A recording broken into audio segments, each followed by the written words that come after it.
Bai, ikusten duzue, korrikak badituela ekarpenak han eta hemen, eta badon opera, korrika kulturalak Euskal Herrian edatu duen bezalaxe, gaur primizian dugu berriak egindako ekoizpen. Hau, dokumental honetan, norberaren opera lerroburua hartuta, hain zuzen ere, Euskal Sorkuntza, Euskararen bizipenak, Euskarara gerturatu berri direnen, zein duela denbora gerturatuta ere, besteak beste, Euskararen legeen edo eta bazterketen ondorioz, oraindik ere borrokan segitzen duten guztien horien ahotsa, nolabait bildu, eta Oli Artolaren gidoiarekin, hementxe duzue ikusgai, entzungai, badakizue YouTube kanalean sartu, eta hortxe duzue dokumentala, baina, ezaztu, hemen ere izango duzuela ikusgai. Badagoela lotza hori, eza? Erratzera, edo zerbait txarto esatea, edo ergatibo bat ez esatea, badago lotza hori. Baina hori, azkenian ikasten da praktikatzen be, ez da bakarrik klase batean. Eta egiten baduzu akatz bat, inori ez importa, azkenian. Kontua da komunikatzea, ideiak transmititzea, elkar ulertzea, nik uste dute hori da garrantzitsuena. Uste dut eskualdun zaharrek eta guk eskualdun berriak badugula lotsa pixkat hori. Eskualdun zaharrek behar ba ez dutelako ikasi eta guk dugu ikasi dugulako. Beraz bakotsak gure sokoan eta domaia da. Eta elkar bizikuntza ulertzen dugu. Ez da arazorik behar ditugu denak. Eta azken finean zer den izaitea eskualdun zaharra edo eskualdun berria eskualdunak gira. Beraz, hala. Bai, klaro, beti badugu arrazoi asko haserratzeko eta borrokatzeko eta hori argita garbi dago. Hori ez du bat ere hobetu. Gauza batzuk okertu dira, badakigu hori. Ez lehen eta ez orain, hori importatzen zaie oso gutxi Euskara, ez? Oraindik badugu Euskararen legea eta horrek ja esaten du dena, ez? Hemen, zonalde ez baskofono garen ez, dugu eskubiderik ezertarako Euskarari lotuta, ez?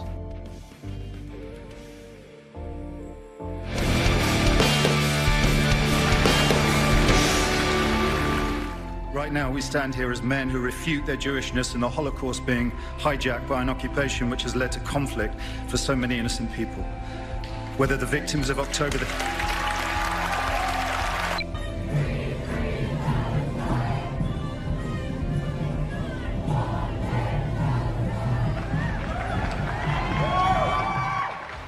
Eta ez dira ez aktualitatetik urrun heldu aurtengo Oskar sariak Ameriketako Estatu Batuetako ekitaldi edota gertaera kultural edota zinemagintza industriaren egun garrantzitsuena zalantzarik gabe. Oppenheimer eta Barbie ikusi ditugu aurrez aurre, biak alabiak gai aktualitate gaiei zuzenan lotutakoak gainera, eta besteak beste, Oppenheimer garaile atera den arren, aipatuko dizuegu, Barbik izan duela, bere aitortza, bere oihartzuna, eta ziurrenik arrasto utziko duena. Eta bide horretan gainera, abesti honenaren saria bintzat, etxera.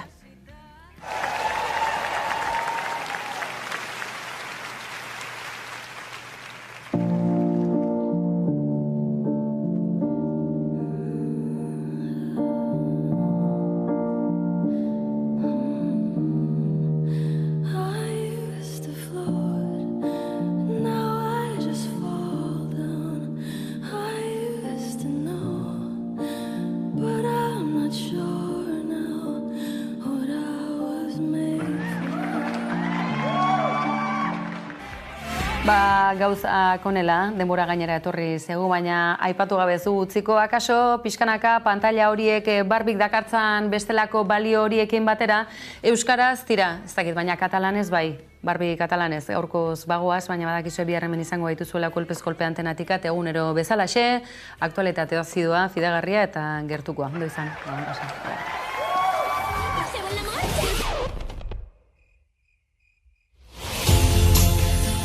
M'han passat coses que hi podrien estar relacionades. Estàs defectuosa. Per què hi puc fer jo? Has d'anar al món real, tornar a la teva vida de sempre o descobrir la veritat de l'univers. La primera, els tacons. Has de triar la segona, d'acord? Tornem-hi. La Barbie al món real. Torneu a ficar aquesta nina en una caixa! Els humans només tenen un final. Agafeu la Barbie! Les idees viuen per sempre.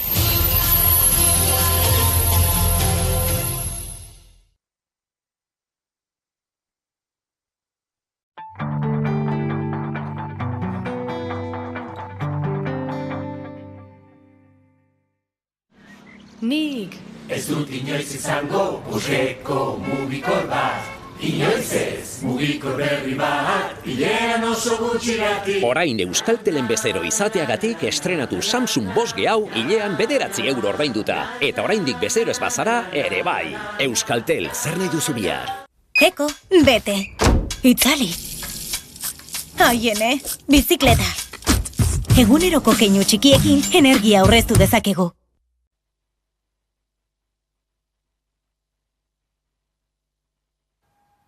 Errepidei dagokionez 8an Malmasingo tunelean hegoaldeko tunela moztuko da Donostiarako noranzkoan gaur eta bihar gauean, eta iparraldeko tunela Santanderrerako noranzkoan moztuko da asteazkenean eta ostegunean. Gainera, BI-600 eta 37 errepidean Leian Labanzadako tuneleko erreiak itxita jarraituko dute bi noranzkoetan martxoaren 14 arte. Mozketa guztiak gaueko 10:00 goizeko 6 arte egingo dira. Informazio gehiagorako sartu bizkaia.eus atarian.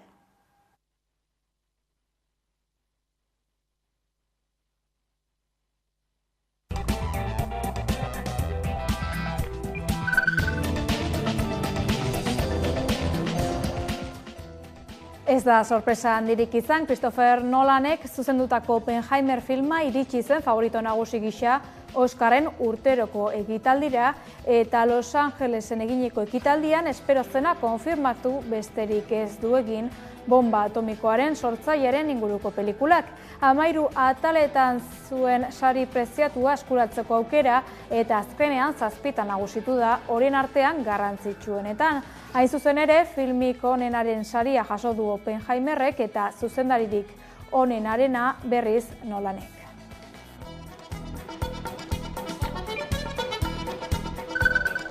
Eusko Jaurlaritzak eta Espainiako gobernuak ofizialtasuna eman diote EAJak eta PSOEk iaz adostutako akordioari transferentzien batzorde mistoan, eta horren bestez Gasteizko gobernuarenak dira jadanik Gernikako estatutuak jasotzen dituen beste 3 eskuduntza.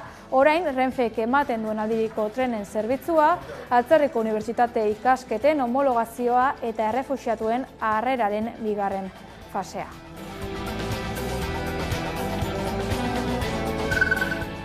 Miren Gorrotxategi Elkarrekin Podemoseko lehendakarigaiak gaur Euskadi Irratian adierazi duenez prest dago Eusko Jaurlaritzaren buru izateko, baina emaitzek horri bide ematen badiote Peio Txandiano EH Bilduko lehendakarigaiaren alde egingo luke.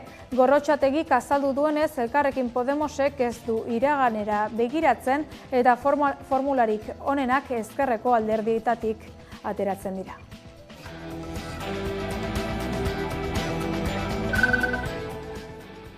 Espainiako Zitegi Nazionaleko 3. zigor salak arrazoia eman dio fiskaltzari eta atzera bota du Manuel García Castellón epaileak ongi etorrien auziko instrukzioa luzatzeko hartutako erabakia. Epaimahaiak oinarri juridiko falta argudiatu du eta García Castellónek Urruitik urtarrilera bitarte izandako irizpide aldaketa erradikala kritikatu du.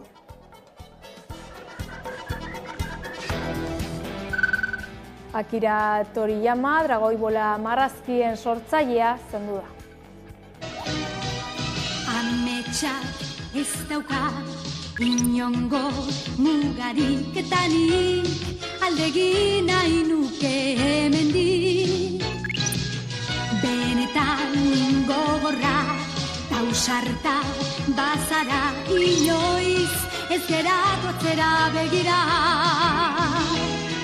Beste hemen zure bizitzan ez daukazu zer. Maitasuna emateko tartzekoa da. Baina galdu baduzu, nekez lortuko duzu. Ta orduan ahaztu.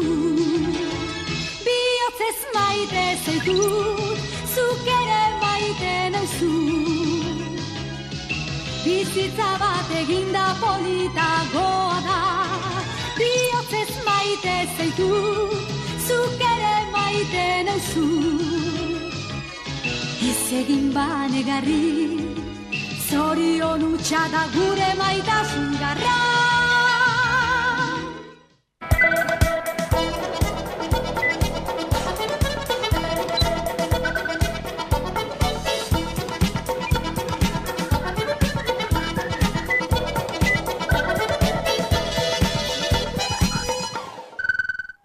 Gabon deizuela guztioi, ostegun honetan, martxoak 14 Irunen hitzordu garrantzitsua du Euskal Herriak, bertatik abiatuko baita, Harro Herri leloarekin, 23. korrika arratsaldeko 4etan.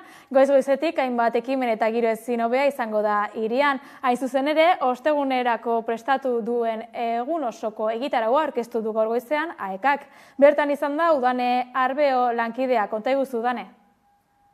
Gutxi gelditzen da korrika abiatzeko, Irundi San Juan plaza honetatik bertatik abiatuko da ostegunean arratsaldeko 4etan. Lehenengo kilometroa Bidasoko AEKako 14 kideek eramango dute lekukoa, eta gaurko egunean hemen bertan izan dira lehen eguneko egitarau itzela aurkezten. Bertan izan dira korrikako Gipuzkoako arduradunen Xabier Artola, Beñat Alzaga Bidasoko AEKako zuzendaria eta Mai izan lehen eguneko arduraduna. Esan bezala, egitarau itzela antolatu dute, goizean goizetik, azoka, artisau azoka antolatu dute, ondoren kale animazioa izango da, 3:30 ekitaldi nagusia izango da, korrikari hasi eramateko eta 4etan, korrika bera hasiko da, Irundik, hemendik, plaza honetatik bertatik. Hona gerturatzeko zenbait aukera ere adierazi dituzte, bertan esan dute, trenez edota autoz ere etortzeko aukera izango dela, Fikoan egun osoan zehar aparkatzeko aukera izango da, eta Euskal Herritar denei ona gerturatzeko gonbidapena luzatu diete. Gutxi falta korrika hasteko, ostegunean bertan plaza honetatik Irungo San Juan plazatik abiatuko da arratsaldeko 4etan euskararen aldeko dinamika handia. Ostegunean egun osoko hitzordu itzela duzue denok hemen Irunen. 11etan gazte korrika abiatuko da Mendelutik. 11:30 Urdanibia plaza ondoan, Ospitale Zaharrean, artisau azoka egongo da. Bestalde, 11:30 hemen atzean, Almudena Grandes plazan, musikoak hasiko dira. 12:30 bertso trikipoteoa. Ondoren 3:30 aldera 23. korrikaren hasiera ekitaldia izango da San Juan plazan. Lehen da bizian Elordi korrikako koordinatzaileak Aizeo Tañoekako artezkaritzakideak eta Beñat Alzaga Bidasoko AEKako zuzendariak hartuko dute hitza. Musikak ere girotuko du hasiera ekitaldia eta aurreratu dute aurtengo hasierari bestelako ezoiko kutsu bat emango diotela. Jakin nahi dute zehazki ze kutsu, bakizue, etorri, bai? 3:30 hementxe izango gara. Eta behin mezua lekuko barruan sartuta 4etan abiatuko da korrika. Oso momentu hunkigarri izango da. Irungo AEKideok hartuko baitugu lehenbiziko kilometroa, abiatuko baitugu, bai? 5:20 inguru Hendaian utziko dugu lekukoa, eta 5:30 piztuko da festa beste era batera Urdanibia plazan Moskun. Burrumba elektrotxaranga izango dugu bertako tabernetan. 7:30 esne beltza. Eta 9:30 Bat Sound eta lagunak. Euskal Herritarrei ostegunean korrika hasierara etortzeko gonbidapena luzatu diete eta aukera ezberdinak izango dira ona gerturatzeko. Trenez edota autoz etorreneko batzen dute ere, Fikoan egun osoan zehar aparkatzeko aukera izango duzue. Arro dagoen Irun euskalduna ezagutzera. Gonbidatu nahi dugu hemendikan Euskal Herri osoa. Sasoi honetan, ezin dugu ahaztu euskaldunon hizkuntz eskubideen aurkako oldarraldi batek bizirik darraiela. Beraz, horrexegatik ere, ezinbestekoa dugu korrika, oraindik. Hartara, Donostian amaituriko azken korrikaren lekukoa indartsu hartu, eta euskararen herri arroa garela frogatuko dugu. Berriz ere, Euskal Herria osatzen dugun 7 herrialde arroetan barrena.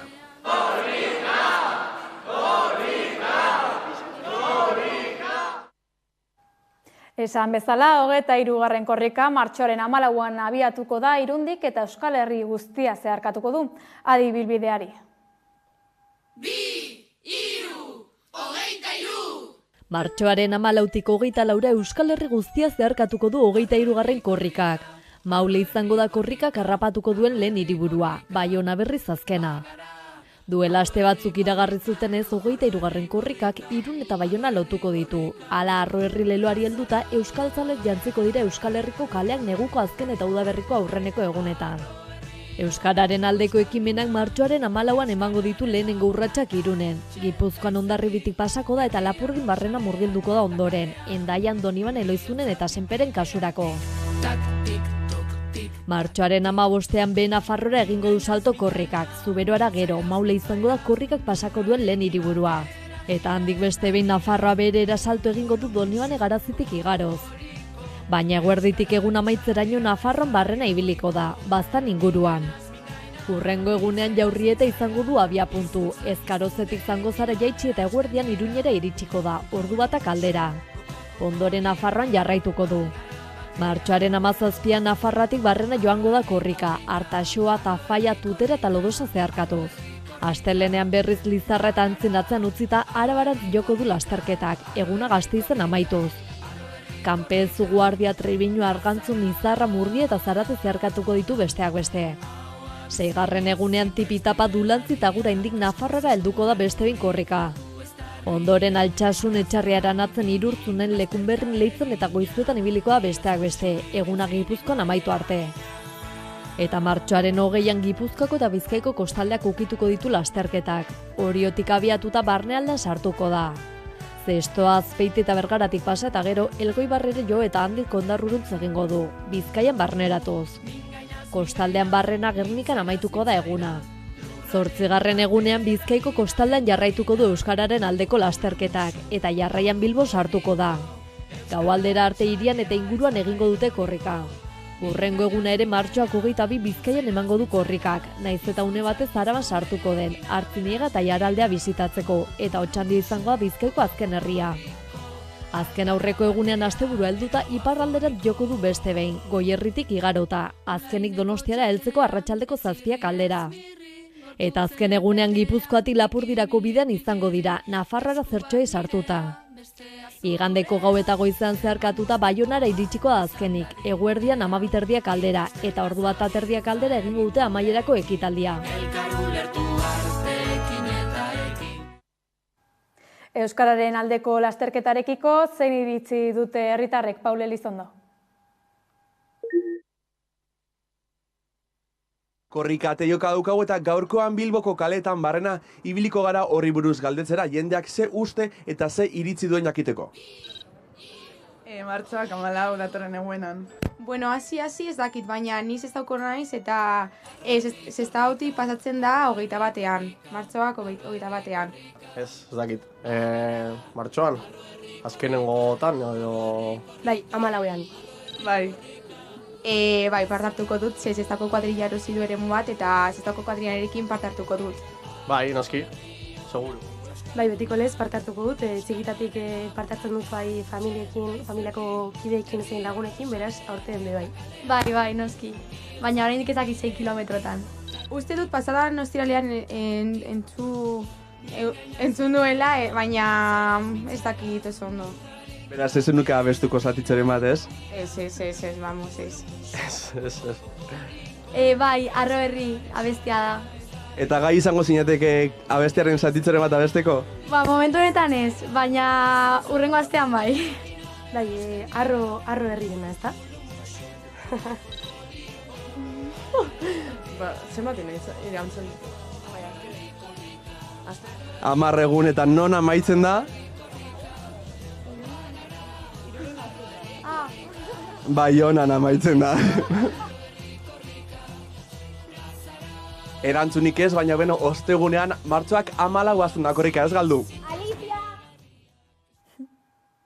Korrikaz gabiltzala ezin aipatu gabe utzi azken egunetan nazioartera ere iritsi dela Euskararen aldeko ekimena. Ikusi.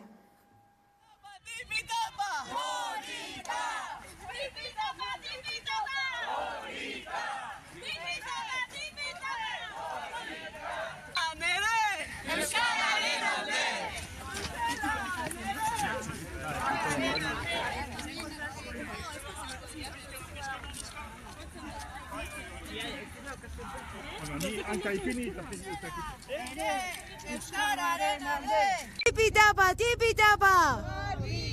Tipi-tapa, tipi-tapa! Tipi-tapa, tipi-tapa! Aupa zuek!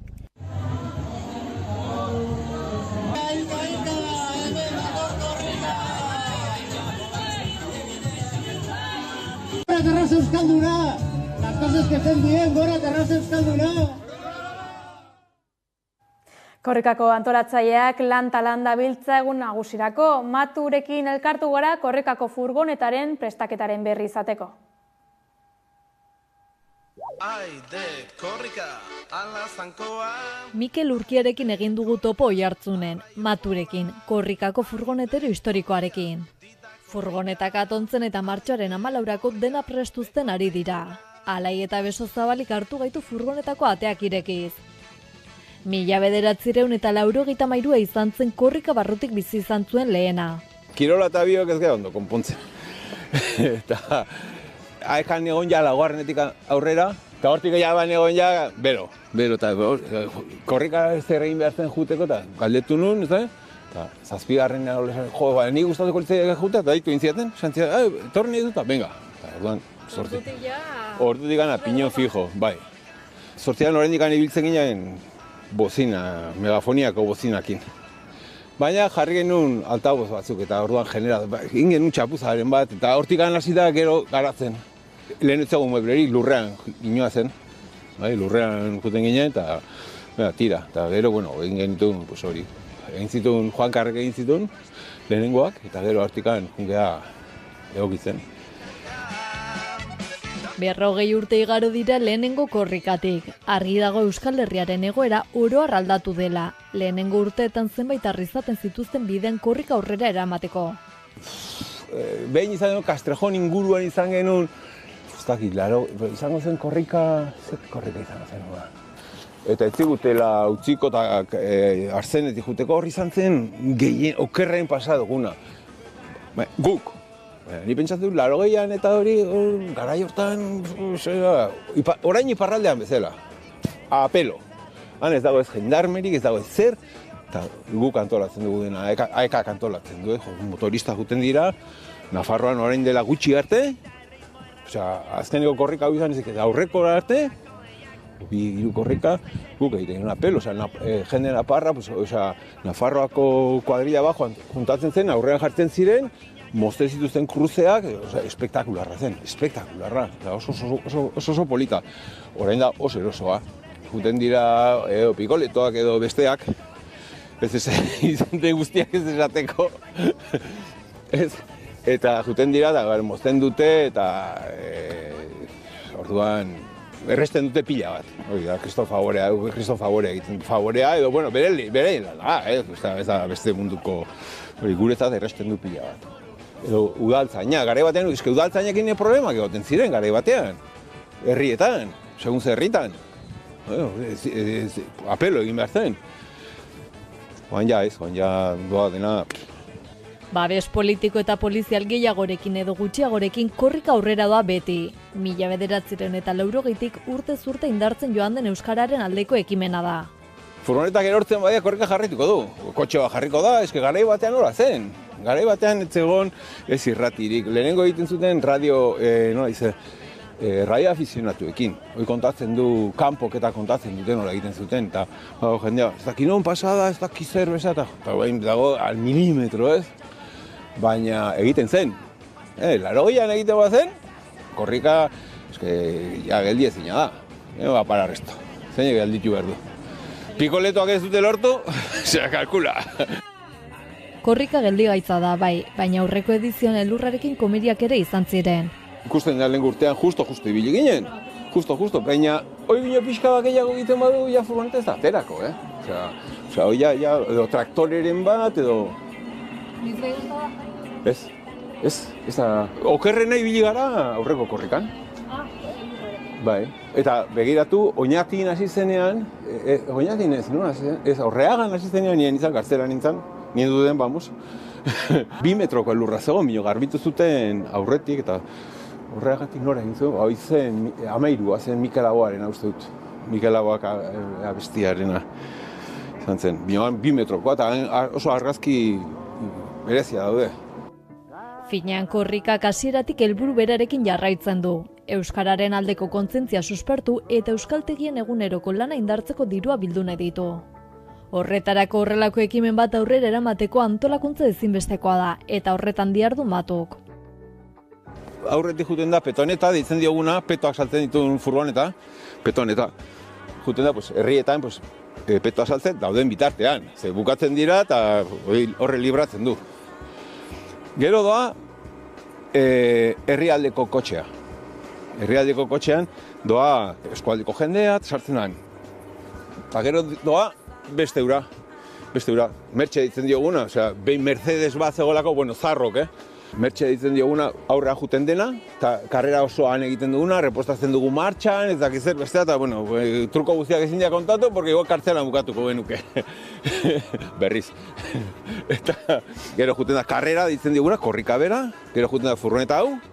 Honen funtzioa da, bai, alde batetik enkarguak egitea, janariaren bila jutea, ez dakizer, enkarguren bat egitea, eta korrika atzetik babestea. Gauean batez ere, etortzen badin baton bat, korrikakin topo ez egitea, furgoneta harrapatzea, furgoneta jotzea. Hori da, honen funtzioa. Baina, iaia kopia esaktuak dira. Orduan, abiriatuko balitz, hau aurrean jartzeko balio du. Ez dauka, ekipoa ez da hainona, honek komuna dauka, besteak ez, komuna jarri genu, nola ez den gehatzen, behar izaten da.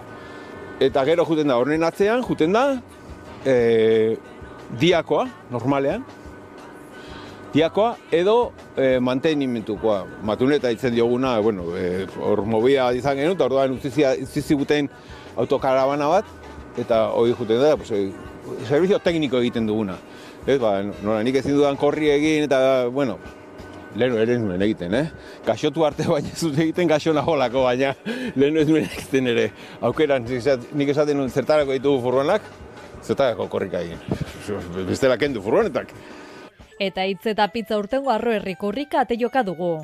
Korrika baldin bada, Euskal Herritarrengatik, AEKarengatik, furgoneterengatik eta hementxe bertan ditugun furgonetengatik da. Eta hain justu aurreko asteetan prestaketa lanetan ari dira, baina dagoeneko dena prest dute korrika hasteko. Euskal Herritarrak prest daude eta Matu ere bai. Por supuesto, bai. Ni korrika bukatzen ja urrengoan, bukatu ala ni ja urrengoan dauka burua. Etxeko zapatila jantzi eta 10 egunez furgoneta etxe izango du Matuk. Hombre, hoi da txapela eta etxeko zapatila. Ni etxean nago, bai. Dena 15 korrika ditu Bizkarrean, 16garrena izango da urtengoa. Erretiratzeko asmorik baote du.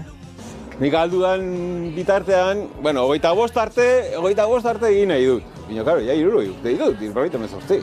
Meretzi da, me jubilatu beharko da. Onzero pintxatu beharko da, bino, niretzat da azteko privilegio bat. Hemen egon alizatea, oso giro atsegina, jendea eta impresionantea da, batzun negarrez, besteak ez dakit, besteak parrandan, da oso polita eta gero hizkuntzarentzat aldarrikapen gunea da, ez? Hizkuntza eka ez dakit zer, bino aldarrikapen pila bat sortzen dira, lekare batean insumisoak, etxeak, ez dakit okupak, ez dakit zer, etorkinak, eta bestea, presoak, egondu dira aldarrikapenak daude. Herri honen aldarrikapenak, beti tokatzen dira.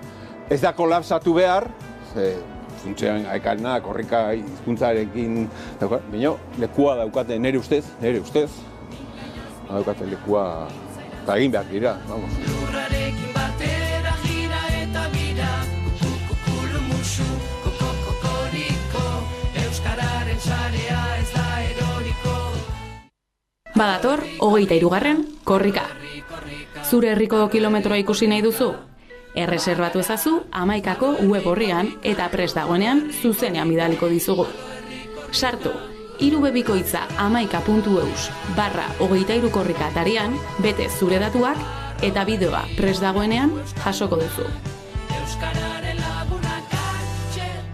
11, zure begirada, gure begirada.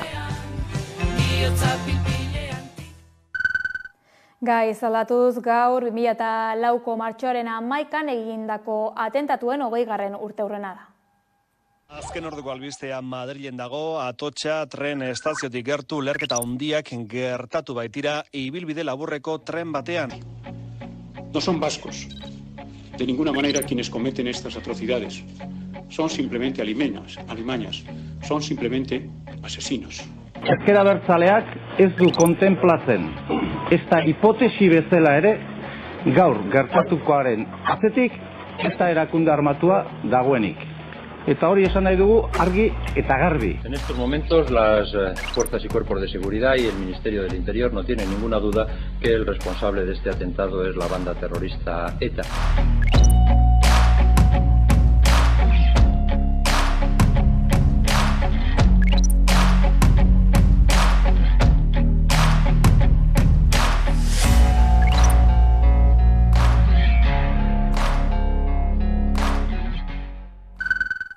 Euskal Herriko Eskubide Sozialen Kartak, Emakumeen Mundu Martxak eta Euskal Gune Ekosozialistak hainbat mobilizazio antolatu dituzte gaur, bizitza duinak eta bidezko alternatiba ekosoziala lortzeko. Hainbat eragile sozial, sindikal eta mugimendu ezberdinek alternatiba ekosozial justu baten alde eginen dute aurkeztutako kanpaina berrian. Irailaren 30ean, Euskal Herriko Eskubide Sozialen Kartak antolatutako 40 eragiletik gora bildu ziren su txikien itsasoa lelopean egin ziren topaketetan. Hainbat gaien inguruan aldaketak beharrezkoak ikusten dituzte eta hausnarketa horiek abiapuntu 7 ardatzetan laburdu dituzte alternatiba ekosozial justu baten alde eredu ekonomiko eta politikoan eman beharreko aldaketak. Ekine Petriatik argi utzi du norabide aldaketa sakona ezinbestekoa dela eta horretarako mobilizazioak egin behar direla. Eragile sozial ezberdinei dei egiten diegu datozen hilabeteetan euren ekimenen bidez mobilizazio ekimen hau sustatzera. Oinarrizko ideia hauek zabaltzera eta deialdiekin bat egitera. Baita ere dinamikan eta mobilizazioaren antolaketan parte hartzera. Horretarako bi data esanguratsu markatu dituzte. Batetik, maiatzaren 11an Bilbon eta Iruñean egingo dituzten mobilizazio ekimenetan parte hartzeko dei egin dute. Aurretik, Nafarroa mailan apirilaren 13an gai horien inguruan eztabaidatzeko topaketa batzuk antolatu dituzte. Inigo Barazek antolatutako topaketetan parte hartzeko dei egin du. Kolektibo edo mugimendu sozial guztiei deia luzatzen diegu, baita ere interesa duen edozein pertsonari bertan parte hartu nahi badu, deia egiten diogu, bai apirilak 13aren jardunaldietan parte hartzeko, bai maiatzak 11an izango diren mobilizazioetan edo manifestazioan parte hartzeko baita ere. Beraz, bizitza duinen alde norabide aldaketa bat behar denez, eragile sozio-sindikalei eta herritar orori luzatzen diote gonbidapena. Hasi da Ramadan hilabete sakratua musulmanentzako baketa gogo eta garaia, baina erasoaldiak eta goseak bere horretan jarraitzen dute Gazako zerrendan eta Israelek okupatutako Zisjordanian eta Jerusalem ekialdean beldur dira indarkeria gogortuko ote den. Bien bitartean Euskal Herrian Jala Nafarroa Palestinarekin plataformak ekitaldi solidario bat antolatu du larunbatean Iruñean, 2 ordu Palestinarekin izenburupean gizarte zibila laguntzera bideratutako dirua biltzeko asmoarekin. Larunbat honetan, Jala Nafarroa Palestinarekin plataformak joan den hilabetean abian jarri zuen dirubilketa Iruñera iritsi zen. Sarrasate pasalekuan egun osoko ekitaldia antolatu zuten 2 ordu Palestinaren alde lelopean. Pasaden larunbatean Nafarroako beste herritan egin izan den ekintza oraingoan hiriburuan izan da. Batetik 12an plataformako bozeramaileek adierazpenak egin zituzten. Odei Arangurenek dinamika azaldu zuen. Gara Gazarekiko elkartasuna aktiboa dinamikaren baitan, dinamika honen helburua da ahalik eta diru gehien biltzea Gazara bidaltzeko. Hasi dugu martxan dinamika sindikatuekin, 30 enpresetan hasi gara diru bilketa martxan jartzen. Bestetik diru bilketaren helburuak azpimarratu zituen. Benjamin Netanyahu auzitegietara eramatea eta Gazako ekintza humanitarioko proiektuetan inbertitzea. Hasi gara lanean, bai nekazari eta bai emakumeekin, emakumeen bitartez, emakume batzordaren bitartez, laguntza psikosoziala eskaintzen ari zaie violentzia jasaten ari duten emakume guztiei, eta bestalde batetik nekazarien batzordarekin bai janaria, ura eta arropa banatzen hasi direla Gazan dagoen larritasunari begira. Eguna girotzeko kontzertuak egon ziren. Eldrogas, Kerobia, Eztitan, La Txulapotra, Madafak, Kai Etxaniz, Mielotxin, Burutik eta Alaitz Institutuko ikasle talde bat. Kanpaina martxoaren 31an amaituko da. Beraz, bizuma eta transferentziak egiteko aukera zabalik dago momentu honetan. Ingurumen gaietan, Aiaraldeko mendiak bizirik plataformak Feroska bat parke eolikoaren aurkako alegazioak aurkezteko deia egin du. Adixetasunei. Feroska bat parke eolikoaren kontrako alegazioak aurkeztu ditu Aiaraldeko mendiak bizirik plataformak. Salatu duenez, proiektuaren ingurumen inpaktuaren azterketak hainbat alderdi modu egokian arakatu gabe utzi ditu. Besteak beste parkeak sortuko duen zarata edota bizilagunen osasunean izan dezakeen inpaktua. Feroska Winds enpresak sustatutako parke eolikoa da hau. Laudio eta Aiarako lurretan 200 metroko 6 aerosorgailuren instalazioa aurre ikusten duenak. Parkeak Aiara eta Laudioko mendietan eraiki nahi den industria makroeolikoat sendotzen duela adierazi du Aiaraldeko mendiak bizirik plataformak. Honekin batera Feroska bat proiektuak okondoko zerbait baserritik gertuegi dagoela salatu dute ere, hauengan eragin zuzena izango duelarik. Gauzak horrela proiektuaren kontrako alegazioak aurkezteko deia egin du. Horretarako alegazioak jasotzen duen dokumentu bat prestatu du plataformak herritarren artean banatuko duena. Alegazioak aurkezteko epea martxoaren 26an bukatuko da.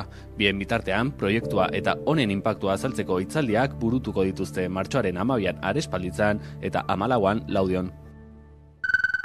Udara begira aurrentzako udalekuen kanpaina hasi dute Arabako, Bizkaiko eta Gipuzkoako Foru Aldundiek elkarlanean, umei elkar bizitzarako jolasgune bat eskaintzea dute xede.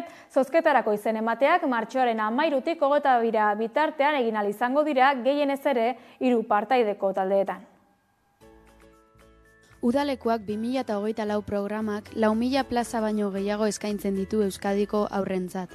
Beste urte batez, Araba, Gipuzkoa eta Bizkaiko Foru Aldundiek udalekuen kanpaina antolatu dute. EAEko haur eta gaztei bideratutako programa ludiko eta hezitzailea. Udalekuak uztaiak 1 eta 29 artean burutuko dira, txanda bakoitza 7 egunekoa izanik. Aurten 7 eta 13 bitarteko 4.200 aurrek hartuko dute parte udalekuetan. Aurreko urtean baino 210 gehiago. 1.700 inguru Araban, 1.500 Bizkaian eta 1.010 Gipuzkoan. Gasteizen bildu dira 3 aldundiak udalekuen helburuak euskara, gizarte kohesioa eta haurren autonomia direla adieraziz. Euskera eta bertako kultura eta kirolaren sustapena funtsezko zutabeak dira, elkarbizitza, aberasgarria, garapen pertsonal eta kolektibo osoa eta gizarte kohesio handiago bat lortzeko. Eta testu inguru horretan udalekuak urtez urte funtsezko tresna bihurtzen dira helburu horrek txiki-txikitatik lortzeko. Edizio honetan ezarritako kuota 128 eurokoa izango da.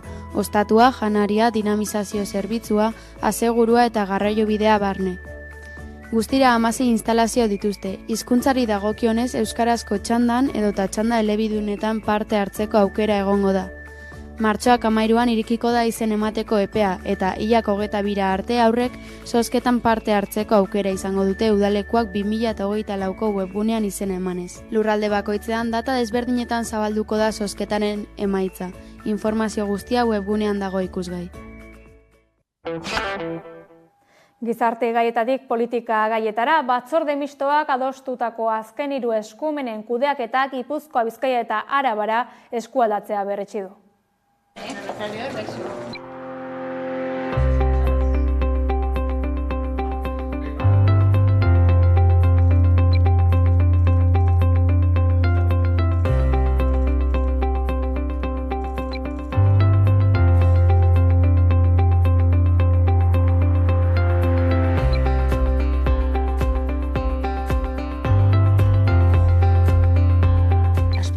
Nire ustetan, eskualdaketa guzti hauekin egiten duguna dela gure autogobernua indartzea.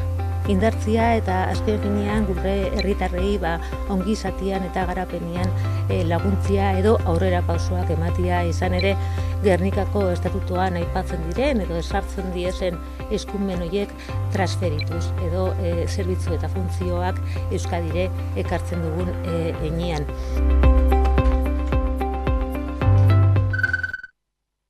Apirilaren 21eko hauteskundeetarako emaitzetan norabide aldaketa bat gertatzeko aukeraren aurrean ezkerreko bloke zabal bat sustatzera eta egonkortzera deitu dute hainbat lagunek eta EH Bilduri galde egin diote aldaketaren buru izatea egun ezkerreko esparru alternatiboaren erreferentzia nagusia delakoan.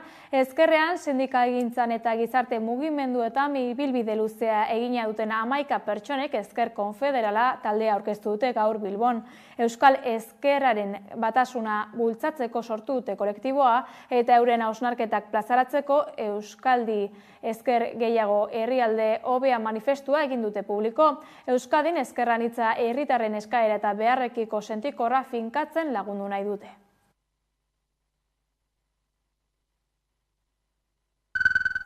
Sare Herritarra plataformak 9. batzar orokorra egin zuen larun batean Aiaran 2 eztabaidagai ardatz hartuta. Salbuespen politiken amaiera eta euskal presoen etxeratze prozesua. Bateragarriak diren 2 helburuak dira haien ustez. Salbuespenei amaiera emanez, hainbat hamarkada espetxean daramazaten presoei etxera biderako ateak ireki nahi dizkiete.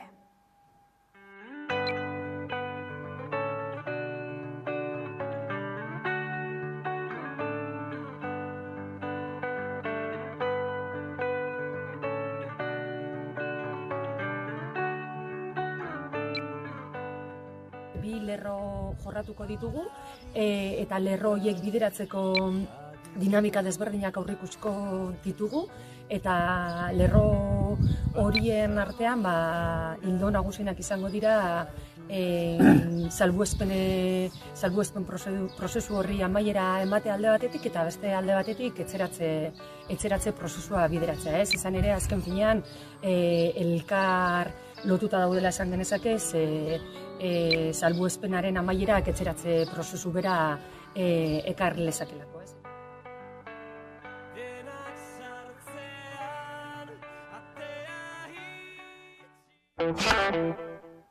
2007tik Iruñak duen aurrekonturik handien adostu dute EH Bilduk, Geroa Baik, Zurekin, Nafarroak eta PSNek. Gaur egin dute aurrekontu aurkezpena. Tokiko gobernu batzarrak Iruñeko udalaren 2024ko aurrekontuaren proiektua onartu du gaur goizean.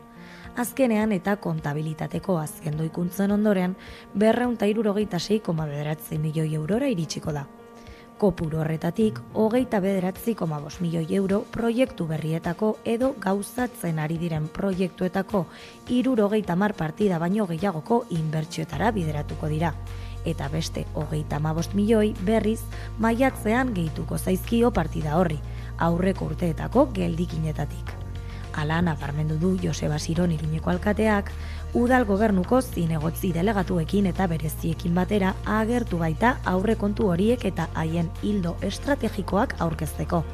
Hitzaldian alkateak azpimarratu du aurrekontuek 4 ardatz hartuko dituela. Gaiari dagokionez, uste dut gaur aurkeztuko dugun proiektua ambizio handikoa dela, ilusioz betea eta oso ondo eraikia dagoela. 4 ardatzetan oinarritutako hiri eredu berri bat sustatzeko ezarri ditugun lan ildoak islatzen ditu eta ardatz hoiek dira gastu soziala indartzea, hiriko proiektu handiak bultzatzea, bizikidetzaren hiria zimendatzea eta auzoen eta finkatutako hiriaren hobekuntzari eustea. Berdintasun politikak, mugikortasun iraunkorra, trantsizio energetikoa, sustapen ekonomikoa, kanpo proiekzioa eta kultura eta parte hartzea bultzatzea dira, euskararen aitortzarekin batera, Asironek nabarmendu dituen beste funtsesko ardaz batzuk. 2024ko aurrekontuek, Sarasate pasalekua, Sanduzelai ideia lehiaketa, Herri Pagainako Zibiboxa edo Pilotaren zentroa proiektatuko dituzte eta Pio 12 ere amaituko da. Inbertsioei dagokienez, €100 40,41 gizarte gastura bideratuko dira. Eta 19,14 auzo guztietan finkatutako hiria hobetzeko izanen dira. Aurre ikusten da, martxoaren 26an, asteartea, onartuko direla batzordeen irizpenak eta ondoren osoko bilkurara pasatuko direla, behin betiko onar daitezen. Udalbatza hori ezoikoa izango dena, martxoaren 27ako asteazkena aurre ikusita dago. Lanez beharrei dagokionez, zer dugu Paul Elizondo? Bizkaia, Gipuzkoa eta Arabako laneko ezbeharrengatiko bajak 1.400 baino gehiago hasi dira iazko lehen bilekoaren aldean, guztira 7.983, hau da 21,6ko igoera izan da iazko aldi beraren aldean. Bihar ekingo diote grebari Gipuzkoa, Bizkaia eta Arabako zerbitzu publikoetako langileek zerbitzu publikoak indartzeko hemen adostu. Lan baldintzak hobetu lelopean. Gaia hitz egiteko gurean dugu Nagore Iturrioz Steilas sindikatuko bozeramaile. Arratsaldeon, Nagore. Arratsaldeon. Euskal Autonomia Erkidegoko sektore publikoaren 80% ordezkaritza duten sindikatuek grebara deitu duzue bihar, langile publikoen lan baldintzak hobetzea izan duzue hasieratik asmoa. Zenbat langile daude sektore publikoan eta zein da haien lan egoera? Sektore publikoan bere osotasunean 145.000 langile inguru daude, baina igual hezkuntzan guri sektoreko sindikatua garenez eta ulertzete guri horretaz hitzeteko diguzuela, irakasle, unibertsitatez kanpoko irakasleak 25.000 inguru, hezitzaileak 1.200 da partzuergoa 2.000, da hezkuntzan 35.000 langile ongo lirateke deituta. Ez ezagunaztu azkeneko grebetan hezkuntzak jarraipen zabala izan duela, ez? Osea, greba zabalki egin duela. Eta gero, egoerai dagokionez oso anitzak dira langile desberdinen egoerak. Adibidez gure sektorean esan genezake hezitzaileen interinitate tasa adibidez 70%koa dela, ezta? Orduan, bat egiten dute gure aldarriekin eta badaude nahikoa arrazoi greba egiteko. Zein da egun irakasle eta ikertzaileek bizi duzuen egoera hezkuntzan? Irakasleek eta ikertzaileek unibertsitatean esaten nahi diazu. Bai. Hor badago, azkenen legediak badu langileak gehiago prekarizatu dituen klausula bat edo sartu du, nun bereziki langile ordezkoak dian langileak oso egoera prekarioan aurkitzen dian orain, zen losuren irakurketa partzial bat edo eginda, gure ustez, eta egun bereziki ordezkoek jardunaldi murriztuetan egon edo ez egon, beraien erosalmena asko gutxitu da. Eta zer da, greben bitartez sindikatuek erakundei eskatzen diezuena? Zehazki, zeintzuk dira hobekuntzak? Nagusiki enplego publikoa sortu eta egonkortzea da eskatzen duguna. Eta baita ere erosalmena berreskuratu eta igotzea. Bi hauek aipatzen ditut nagusiki, aldarrikapen hauek Madrilen negoziatu beharrekoak direlako. Osea, hauek dira, gu mai negoziatzailetan ateratzen ditugunean, ukatzen zaizkigun bi gai nagusiak, ezta? Enplegua eta erosalmena. Pareta batekin egiten dugu topo beti. Eta esaten zaiguna da hemen ez dagoela eskumenik. Horregatik eskatzen duguna da eskumen hori gure ganatzea, hori da aldarrikapen nagusienetariko bat. Eta horretaz gain, badaude erdigunekoak dian beste aldarrikapen batzuk, esate baterako gure sindikatuarentzat guk beti irmoki defendatu dugun publifikazioa, aldarrikatzen dugu, eta privatizazio hori atea ixtea. Horretaz gain, berdintasuna eta euskararekin zerikusia duten aldarriak ere baditugu, berdintasun plan errealak eskatuz, zalantzai gabe, eta hezkuntzan hezkidetzarako, kreditu eta pertsona dituak, eta plantiak euskalduntzeko neurriak. Ikusten dugu bai euskararen oldarraldi honen aurrean langile guztiek euskaraz hitz egin dezaten baldintza jarri behar dira. Eta azkenik borobiltzearren lankargan arintzea ere eskatzen dugu, eta jardunaldiaren murrizketa. Hauteskunde kanpaina hasi berri da, baduzue alderdi edo erakundei eskatzekorik? Bai, noski, haiek dira, hau da gure helburua hain zuzen ere, ez? Guk eskatzen diguna da, hauek, esan bezala, argi dago koiuntura politiko batean gaudela orain, non hemengo alderdi politikoak giltzaren parte ere badira, eta guk eskatzen dieguna da haiek Madrilen borrokatu dezaten langile publikoen lan baldintzak hemen erabaki ditzagun. Gure alderdi politikoak badute zer esan, eta egin zalantzari gabe Madrilen, eta uste dugu hain dela momentua. Bada egia, bere garaian, diot, giltzaren parte dira, investidura momentuan ere ikusitzen bazegola dirudienez zerbait, ez publiko egintzen duten komunikabideak ere, bazegola zerbait gure lan baldintzen inguruan eta gure hoien eskumenen inguruan, baina hain ez dakigu egoera nun dagoen. Orduan, zalantzari gabe hemengo alderdi politikoak badute zer esan. Baina, zuen aldarriak entzuten dituzten, azken eskaera hauekin, eta zuen aldarriak jasota, eskerrik asko Nagore Iturrioz, Esteila sindikatuko bozera mailea, gaurkoan zuen grebaren berri ematearren. Eskerrik asko zuei. Kulturan Oppenheimerrek Christopher Nolan zinemagileak Robert Oppenheimer estatu batuar fisikari egindako retratuak kritikari favorito papera berretsi du bart Oscar sarien 86. edizioaren galan. And may I see Oppenheimer? Yes. Yes, Emma Thomas, Charles Roman.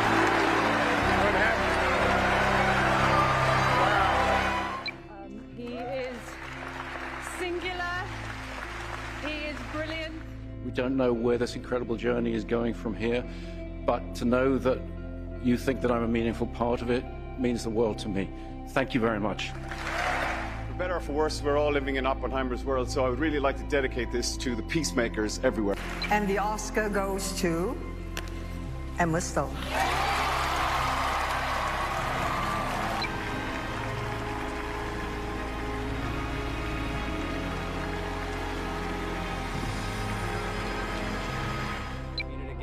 It's amazing what you can do without dialogue free.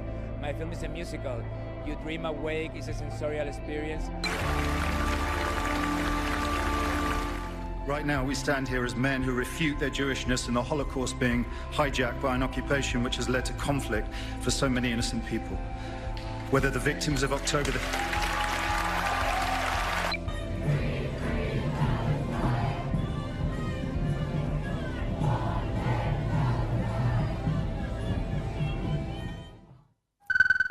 Zinemaz gabiltzalak, gaur eman dio hasiera, Suntzine ingurumeneko zinemaren nazioarteko jaialdiaren erakusketak Gasteizen 20. edizioari. Ikusi. Suntzine jaialdiari hasiera emango diote bi proiekziorekin Gasteizen. Martxan da ingurumeneko zinemaren nazioarteko jaialdiaren erakusketa. Eta 20. edizioa da aurtengoa. Gasteizeko Aldabe gizarte etxean izango du lekua arratsaldeko 7:00. Bi proiekzio aurkeztuko dira jaialdiko lehen egunean. Azteko Voices in the Water Juan Fernandezen filma proiektatuko da.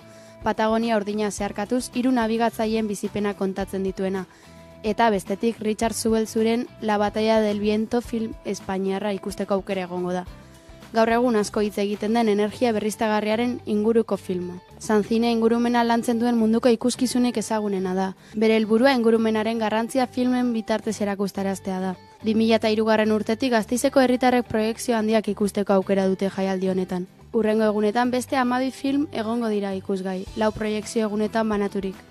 Horietatik bat lan euskalduna da, Zure platerean hasten da mundua, planetaren etorkizuna zalantzan jartzen duen dokumentala. Zine jaialdiez jarraituz, gaur eman dio hasiera Silver Film Festivalak, ezta Paul? Bai, hala da, Silver Film Festivalen 2. edizioa hasiko da. Zinema eta beste kultur jarduera osagarri batzuk uztartzen ditu, pertsonen bizitzaren 2. erdiarekin lotutako gaien inguruan, eta Euskadin gai horri buruz antolatzen den lehenengo jaialdia da, eta 2. estatu mailan. Gaur Bilbon hasiko den Silver Film Festival jaialdiaren 2. edizioak edadismoari eta bizitza berriari lotutako alderdiak jorratuko ditu. Zinema eta beste kultur jarduera osagarri batzuk uztartzen ditu pertsonen bizitzaren 2. erdiarekin lotutako gaiak. Hitzordua jaialdi horreko 2 jardunaldiekin hasiko da, eta asteazkenean Campus Elíseos antzokian inaugurazio gala egingo da. Jaialdiaren 2. edizio honetan 14 proiekzio ikusi ahal izango dira guztira. Non-fikzioa, dokumentala, bideodantza edo seriak kombinatzen diren formatu labur eta luzeetan. Aukeratutako filmak Kanadakoak, Estatu Batuetakoak, Uruguaikoak, Argentinakoak, Euskadikoak, Granadakoak eta Sevillakoak dira. Aurreikusitako proiekzioetarako eta programatutako jardueretako aukeratu diren egoitzak Campos Elíseos Antzokia, Alhóndiga Zinema eta Guggenheim Bilbao Museoa izan dira. Marian Gerrikabeitia lehiaketaren zuzendariak adierazi du jakiten dutela premiazkoa dela adinaren araberako diskriminazioak nola funtzionatzen duten ulertzea eta jakitea. Bi jardunaldi ireki ezarri dira edadismoari heltzeko. Edizio honetako berrikuntzen artean, azpimarratzekoa da belaunaldien arteko jardunaldi bat egingo dela asteartean Bilborroken. Bestalde, martxoaren 15erako ostirala, Andres Erebrenik zuzendari argentinarraren La Abuela Sofia telesailak planteatzen dituen ospea, lotza eta maitasuna bezalako gaiei buruz hitz egingo dute gazte talduek Guggenheim Museoan. Era berean antolakuntzak Koko On filmaren proiekzioa programatu du. Bertan, adineko talde batek bere burua ikusten du betiko sartu gabe bizi ala bizitzaren ibilbide naturalarekin jarraitu erabakitzeko aukeraren aurrean. 2024ean jaialdiak lankidetza hasi zuen Bilbao artearekin, proiektu artistikoak garatzeko.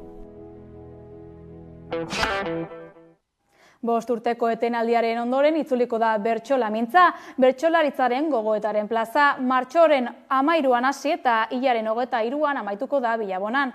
Bertsolamintzaren nondik norako ez hitz egiteko Ainhoa Agirrea Zaldegi, bertsolamintza jardunaldien talde antolatzaileko kidea dugu gurean. Kaixo Ainhoa. Kaixo Irati, arratsaldeon.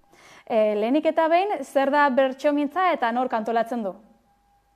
Bueno, bertsolamintza, bertsozale elkarteak antolatzen dituen jardunaldi batzuk osatzen dute, eta esan dezakegu 1983tik, 2-3 urtez behin, aurten 7. jardunaldia izango da, bere buruari jarritako erronka bat dela bertsozale elkarteak, noiz behinka komeni dalako bertsogintzaz gogoeta egitea. Eta ordan, garaian garaiko mugimenduko galderarik, ez dakigu, garrantzitsuenak edo erantzun nahi direnak behintzat mahai gainean jartzen dira. Egungo egoeraren hausnarketa egitea du helburu orduan, bertsolaritzako egungo egoeraren hausnarketa. Edizio berri honetako gehien, nondik eta zeri kantatzen diogu izango da, nondik dator? Egia esan, 2019ko jardunaldietan ere antzeko galderak izan ziren, baina egia da, asko produzitzen duen gizarte honetan eta bertsolaiak etengabe kantariari dien gizarte batean, behin da berriro gure buruei egiten diegun galderak diala, ez? Nondik eta zeri kantatzen diogu eta nondik eta zeri kantatu nahi diogu. Horrelako galderak esate baterako antolatzaile taldeak bere eskuartean izaten ditu txapelketa nagusiak antolatzerakoan ere, ez da? Gai jartzaileek ze gai mota jarri behar dituzte aldian, norantz doa gizartea, zertaz egin nahi da gogoeta, zertaz egin nahi da sorkuntza, ordan bertsolariei etengabe jartzen zaizkien markoak, eta bertsolariek ere, behaien buruei ere galdetzen diete aldian. Eta esango nuke bi galdera hauek oso maiz agertzen diela bertsolarien artean eta bertsolamintza bat baina gehiagotan errepikatu direla. Nondik eta zeri kanta nahi diogun eta zertan egin nahi den sorkuntza. Hortaz, zein bertsolarik hartuko dute parte gogoeta honetan? Gogoetan parte hartuko dute bertsolariek, bertso irakasleek, gai jartzaileek, denetarik izango da, bai. Ordan, lehendabizi 4 egunetan bina hitzaldi edo izango dira 2 astetan zehar, eta gero hitzaldi guztiak jarraian entzun ahal izango ditugu behien bertsio laburtuan edo nolabait esateko Bilabonan. Orduan, Gasteizen hasiko dira jardunaldiak martxoaren 13an, asteazkenez, eta bertako Goiuri Jauregiko Martin de Salinas aretoan, Maider Arregik gai bati buruz kantatzeko ea ze zilegitasun dugun horren gainean egingo du gogoeta. Oholtzatik kanpo, gorputz asko daude eta berak gogoeta egingo du ea zergatik dauden oholtzatik kanpo gorputz horiek eta ez dauden gorputzen izenean ea kantatzeko zilegitasunik badugun eta kantatzekotan zertarako eta nola kantatu beharko genuken. Eta gero Aitor Bizkarrak eta Oiana Iguaranek galdera berari, baina ahots banatatik erantzungo diote. Egoera sozioekonomikoari kantatzen ote zaion gaur egun. Eta, bakoitzak bere ikuspegitik landu du gai hori. Gero hurrengo egunean, ostegunean, Bilbon izango dira beste 2 gogoeta edo, alde batetik Jesus Mari Irazuk libreko bertsogintzari buruz hitz egingo du, kokapena, aukerak eta mugak, gaur-gaurko oraindik ere, naiz eta gai jartzaileekin antolatutako saio asko egon, libreko saio asko egoten dira, eta lagunarteko saio asko egoten dira, tarte bat librean izaten dutenak, eta beste tarte bat gai jartzaileen laguntzarekin. Eta honintzen beitak, gogoeta egingo du botere harremanei buruz, bertsolariaren itzalaren eta generoaren eragina bertsoaren balioespenean. Bai, generoaren inguruan azken urteetan gogoeta ondi xamarra egin dugu, baina ez hainbestekoa boterearen inguruan, eta bertsolariak jakina badu itzalik, eta ikusi beharko da itzaloiek nondik sortuak diren, eta aurrez aurreko edo ondoz ondoko harreman gehiago nahi baldin baditugu, ea itzalak deseraiki beharrote ditugun, hori da honintzen beitak botatzen duen galdera. Hori lehenbiziko astean, ez dakit jarraituko dudan, bigarren astean, asteazkenez, Itxasun, Oiana Aranak, beste galdera bati erantzungo dio, bertsolaritza ea ideologikoki lerraturik dagoen. Eta Maialen Akizu eta Ainhoa Urienek elkarrekin landu dute gogoeta bat, ea diskurtso guztiak errespetagarriak diren erantzuten saiatuko dira. Eta azken eguna, osteguna izango da, hitzaldi luzeak entzutekoa, eta Julio Soto eta Imanol Artola, Julio Soto bertsolariak eta Imanol Artola gaijartzaileak, elkarrekin gaijartzaile autoreari buruz hitz egingo dute.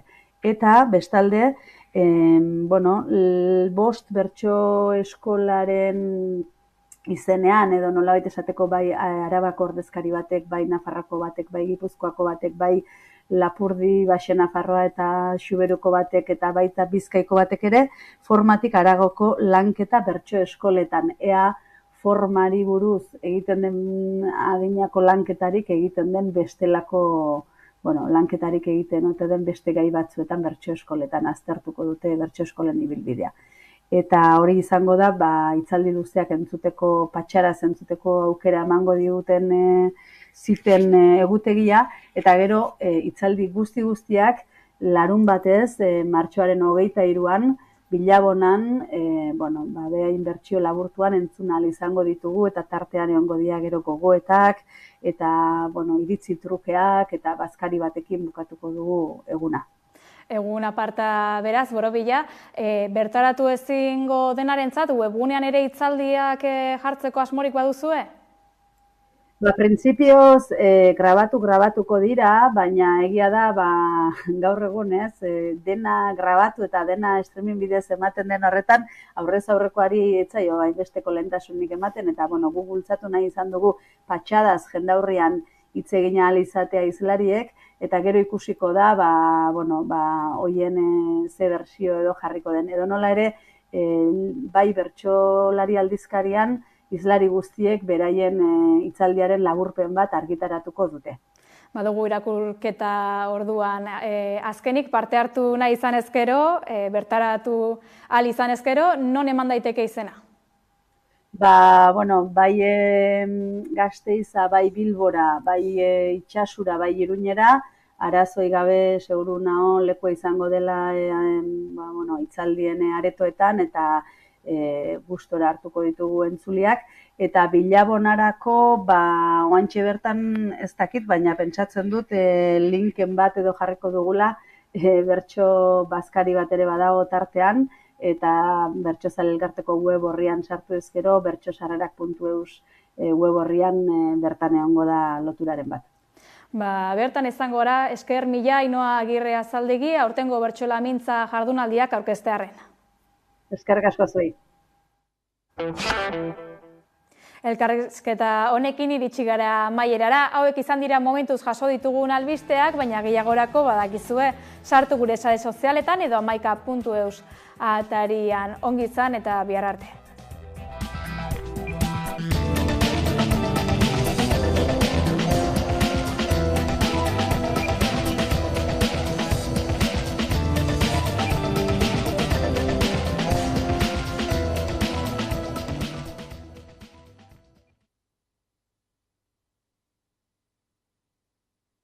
Eko, bete. Itzali. Aiene, bizikleta. Eguneroko keinu txikiekin energia aurreztu dezakegu.